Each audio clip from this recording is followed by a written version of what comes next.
So hello, we are here at the first management focus group on the topic storytelling and marketing and sales in Paris. So I really look forward to, well, a really interesting program. After giving like an introductory speech about when should you do storytelling, about giving some insights about potential misperceptions on storytelling, there will be a nice presentation by Mrs. Andrietti from Intel. For companies such as Intel, it's like not that easy to do storytelling, but in our opinion, Intel does this in a really compelling and convincing way. So then, well, we will move on to a company that is famous for its storytelling, that's Hermès. Professor Abadallah, he's giving an inspiring talk about how storytelling works at Hermès Corporation. To create strong storytelling material, you need first to obey very specifically what your DNA content is about. And then, in the content of the material that you will produce, you should be always worried about the authenticity of what you will be claiming or referring to, because authenticity is required if you want to build trust.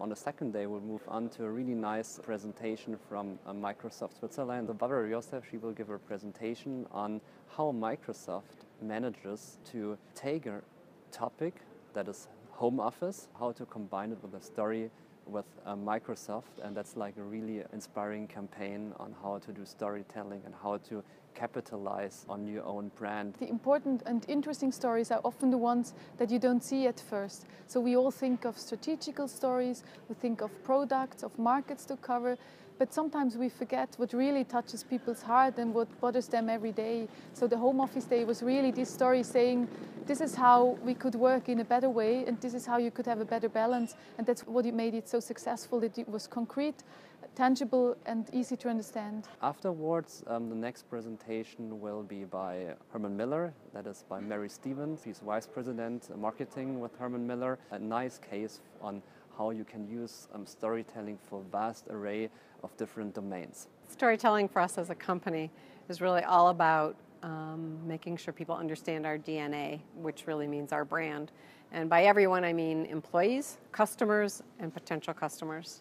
That they can fully understand what it is we stand for, why a customer would want to buy from us, why an employee would want to come to work with us. Storytelling really actually embellishes and gives color, if you will, to what needs to be told. So the next talk will be by Dr. Tia Mecken. She used to work for UBS. Now she's a founder of a consulting company that is specialized in storytelling and customer experience management. And what she will emphasize in her presentation is how to integrate the customer into successful storytelling. In my opinion, that's one of the most powerful tools, because in the end, you have to let your customers to continue the story you intend to tell in order to make it really compelling and convincing and inspiring to your customers.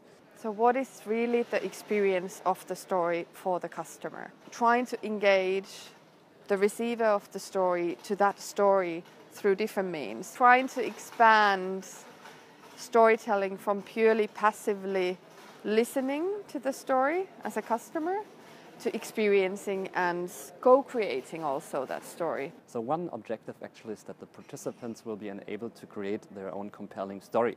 In order to prepare them for that story, we will have a talk by Johanna Franziska Gollenhofer. She's a postdoctoral researcher at the Center for Customer Insight at the University of St. Gallen. She's also a leading expert in consumer ethnography, and well, that's like a really powerful tool on how managers can come back into their company, collecting different materials, doing field observations, just observing certain things in order to grasp the true core of their company, which should eventually enable them to come up with a story. I proposed a conceptualization, how you can move from your own experiences and your own data and insights, how you extract out of those experiences a compelling story.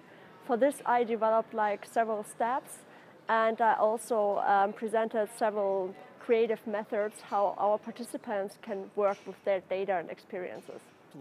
It has been very inspiring to learn from different sectors about methods and techniques, how to tell stories and to create value stories to our customers. In the pharmaceutical industry, we are used to and bound to work with facts. However, we often forget how to use stories to market. My general impression was a very good one. I would say it was truly inspirational. The presentations we were able to enjoy showed and showcased a lot of what storytelling is all about in various industries, and inspired me personally to bring it back to the financial services industry and try to find ways to implement it. That's pretty much it of the first workshop, so we meet each other again at the second workshop in Stuttgart. Our participants will be helped by the means of movie making or songwriting to come up with a story. We want our managers to think out of the box, to be highly creative, and that requires a little bit of an unusual approach, and for that reason we will kind of enable them to tell a story with the help of movie making or songwriting.